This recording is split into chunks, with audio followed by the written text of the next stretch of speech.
Pada saat itu bagi orang muslim yang berkecukupan untuk biaya berangkat haji tetap masih menggunakan kapal laut.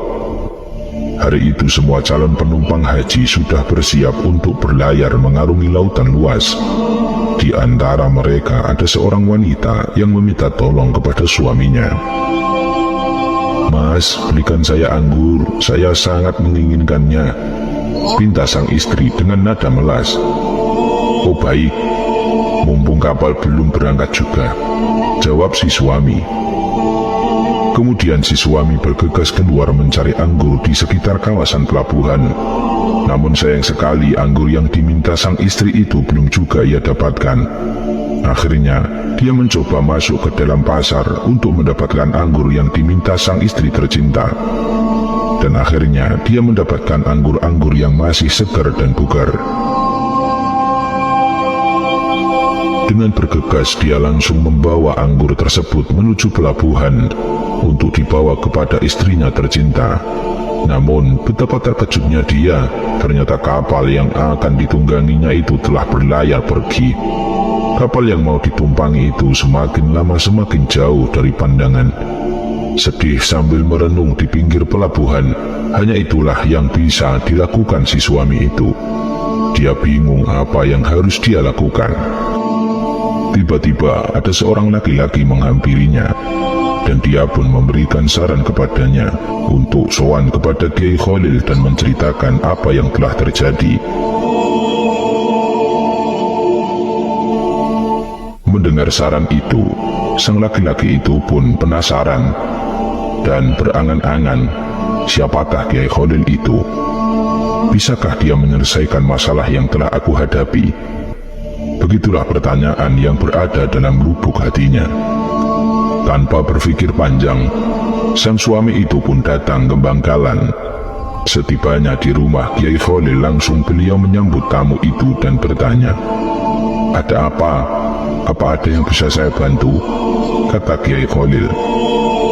Kemudian sang suami itu menceritakan apa yang telah menimpanya, mulai awal sampai akhir. Setelah itu Kiai Khalil berkata, "Itu bukan urusan saya, hal ini urusan pegawai pelabuhan, sana pergi." Sang suami pun dengan putus asa kembali ke pelabuhan. Sesampainya di pelabuhan, sang suami itu bertemu lagi dengan sesosok orang yang menyarankannya tadi ke Kiai Khalil. Orang itu pun bertanya, "Bagaimana? Sudah bertemukah dengan Kiai Khalil?" "Sudah, tapi saya malah disuruh ke petugas pelabuhan," jawabnya dengan nada putus asa. "Kembalilah lagi temui Kiai Khalil," tegas orang itu dengan tanpa ragu. Akhirnya suami tersebut dengan rasa letih kembali sowan ke Kiai Khalil Bangkalan.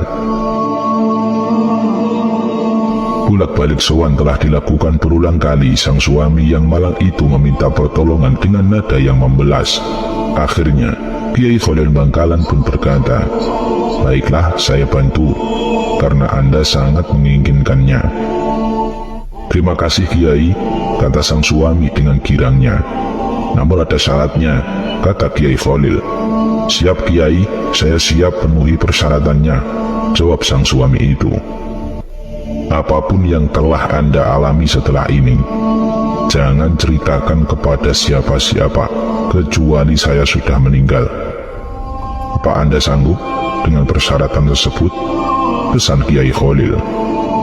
"Saya sanggup Kiai," kata sang suami itu. "Kalau begitu, ambil dan pegang anggurmu dan pejamkan matamu rapat-rapat," saran Kiai Khalil. Kemudian sang suami itu melakukan apa yang diperintahkan oleh Kiai Khalil kepadanya. Selang beberapa waktu, matanya dia buka pelan-pelan. Betapa terkejutnya dia, pasalnya sudah berada di atas kapal yang sedang mengapung di atas air laut, berlayar mengarungi arus samudra. Terharu, takjub, bercampur di relung hati yang paling dalam sang suami itu. Seakan-akan tak percaya dengan keanehan tapi nyata yang dialaminya. Matanya dicubit, tangannya digosok-gosokkan agar bertambah yakin bahwa yang dialaminya benar-benar kenyataan, bukan di alam mimpi. Setelah yakin bahwa dia di alam sadar, sang suami segera menemui istrinya di salah satu ruangan dalam kapal. "Monggo, ini anggurnya istriku, saya beli anggur ini jauh sekali," kata sang suami dengan senyum-senyum seakan tidak terjadi apa-apa dan dengan mimik santai. Sang suami terbayang kejadian yang baru dialaminya, sungguh kejadian yang menakjubkan, dan sungguh sosok kiai yang arif dan bijak, yang dihiasi karomah yang menakjubkan.